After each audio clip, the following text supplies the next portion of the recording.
Hi, Kasia here. In this video, I want to talk about the most rebellious act against mind programming that we receive and how you can do it with the exact steps and practices, how you can employ to break down some of this mind programming and conditioning that you've received. Mind programming and conditioning, what I mean by this is the way how we've been conditioned from the early childhood and the ways how we internalize the thinking of the collective, of the group where we were brought up. And for every person, it might look different. For me, my tendencies, they have been very much of a high achiever, an ambitious person, and someone who values things like external validation and would force myself to extra hard work in order to meet this external validation, and tend to get into judgment and stress a lot. Especially I wanted to bring up this aspect of stress, because no matter how much work you have put in this self-development of yours, stressful situations will always bring out, I don't want to say the worst out of you, but the strongest programming that you've received. So you could have been experiencing times of relative peace and maybe relative clarity. For me, for example, recently, because I'm in the middle of relocating and there is a lot of stress involved, as you can imagine. I'm moving to another country from a different foreign country where that is not my home. So there is a lot of things, a lot of considerations, and that brings out a lot of stress. And what it does to me, as maybe it does to you, with some levels of stress, you relapse. We relapse to the old patterns. No matter how much of hard work I've put in to be calm and mindful and conscious and relaxed, in the times of extra pressure, I relapse to my old patterns. So now I want to go back to what that conditioning is and where it comes from and what's the cure that I'm talking about. The mind conditioning, the mind programming that I'm talking distills the most pervasive, the most dominant tendencies of the collective that we're brought up in. So the most prevalent tendencies of group, it mirrors the values of the surrounding that we're in. So people that were responsible for bringing us up and that were influencing our shaping of our worldview. So people like parents, teachers, grandparents, and the people of family, especially the adults, priests, if you belong to any religion, and any authorities that had an impact over you. So their ideas have become your own. And no matter how much you have rebelled, like myself perhaps, through your young years, and maybe you didn't like some of the aspects that you observed, maybe you didn't like some of the values and the ways they have led their lives, but still there is some weird way that we take on those values and those mindsets and those beliefs as ours. So they become part of our identity. They start shaping the way we think and how we react and how we behave. So in many ways how we're programmed, they reward certain behaviors and they reward certain attitudes and ways of being. And in the specific culture that I come from, and maybe like yourself, the thing that is highly rewarded and ranks much higher than kindness towards yourself and well-being, what ranks higher is fitting in that larger group, fitting into specific roles, like a role of a good daughter or conscientious wife or a good father, or maybe societal roles of maybe doing something in community that is demanded of you, or perhaps a good employee of your workplace. So all this entail certain rules of conduct and certain ways of behaving in which oftentimes you have to sacrifice your own needs in order to serve, to fit in, to serve the collective need of that role. And some of those things land very far from our individual needs. They need to be comforted, they need to feel relaxed and comfortable and feel taken care of. They don't fit into that bill. I wanted to create a distinction because it's important for your understanding what the rebellion of the programming will entail and why what I'm suggesting is very important. So like I said, this programming of ours can look differently for any different person, but you can spot it in the stressful times exactly what it brings out of you. And in these times, you can very distinctly say that maybe you respond with a lot of judgment. Maybe you are, like myself, a little bit critical towards yourself and others. These are my characteristics when I fall into those stressful times that highlight the way I've been conditioned. And that's why it's really important to be able to tell in what ways you tend to respond to stress, because these are good clues for you to know where you need that extra help to break down these patterns. Because the judgments that we always revert back to tell us about the things how we should be. They go back in time into what we've been told, how we should show up in our lives. So we tend to compare ourselves to the expectations that we have built based on someone else's expectations towards us. And we tend to compare ourselves to the success where we fall short, perhaps. And perhaps we tend to judge ourselves harsher, like the looks that we have, maybe the ways we behave or act, or the things that we do. Maybe we don't do enough of other things, like procrastination make us feel like we judge ourselves extra harshly.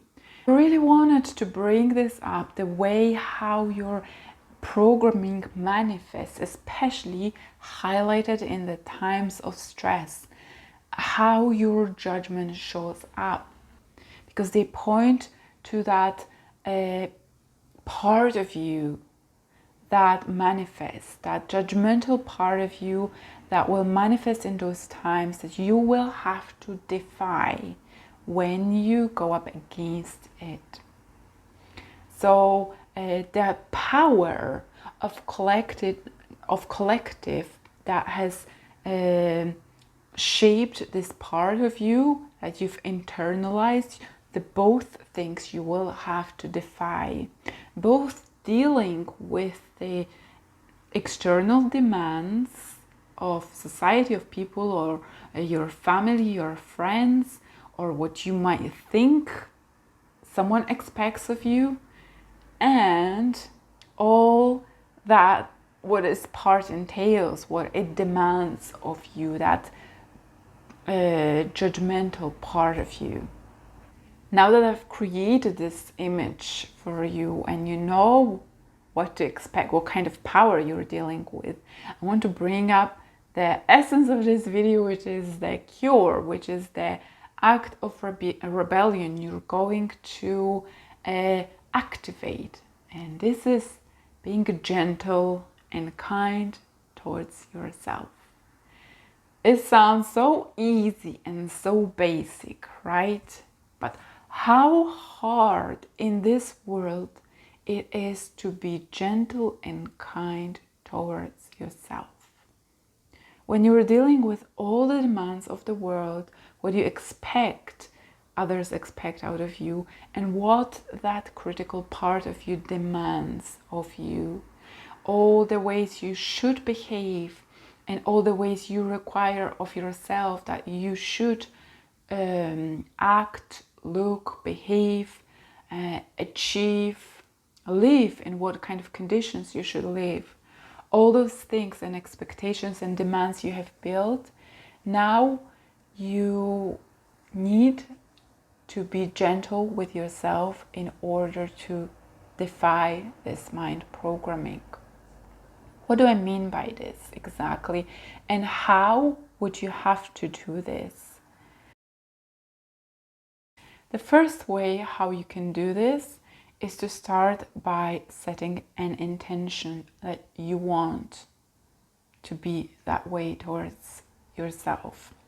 It's an important thing because it will help you remember in those times that this is your intention, and you will be, your mind, your brain will be able to pick up those moments when you are not kind towards yourself, so that you can make up for this.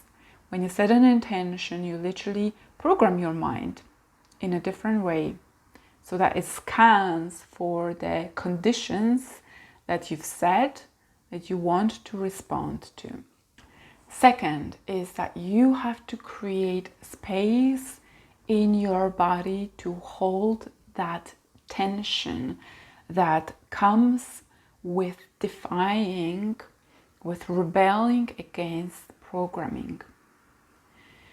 You know, that's why I wanted to bring up stress, because in the times of stress, we relapse, we go back to the most familiar ways of acting, even if that means we go back to the old programming, being harsh towards ourselves and being more demanding, because it's easier for our brain to go back to.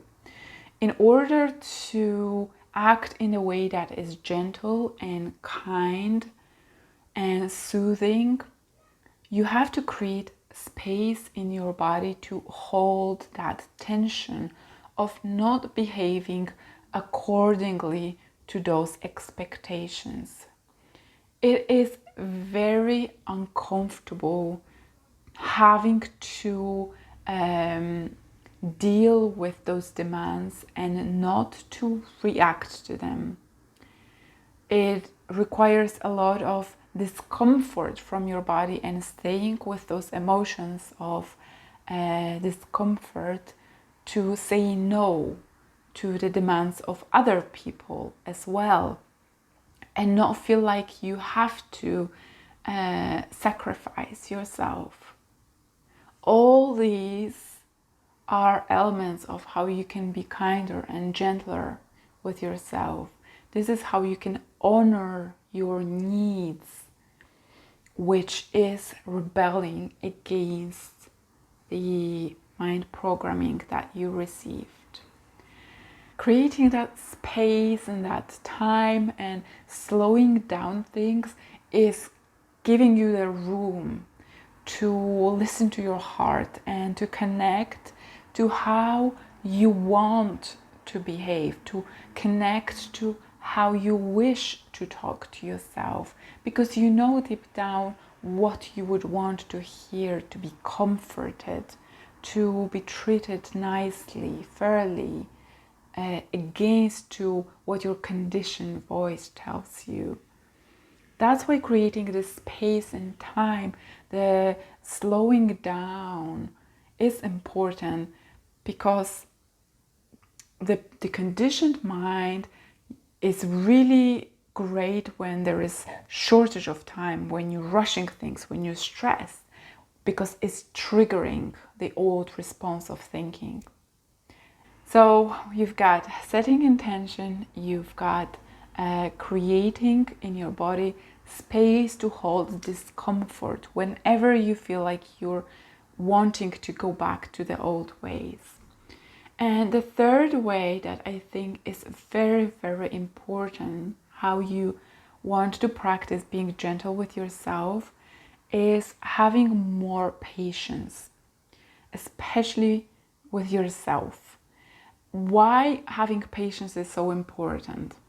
Because when you fall back into old ways of thinking, when you respond from the old patterns, how you've been programmed with, however that looks like for you, we tend to lose patience with ourselves.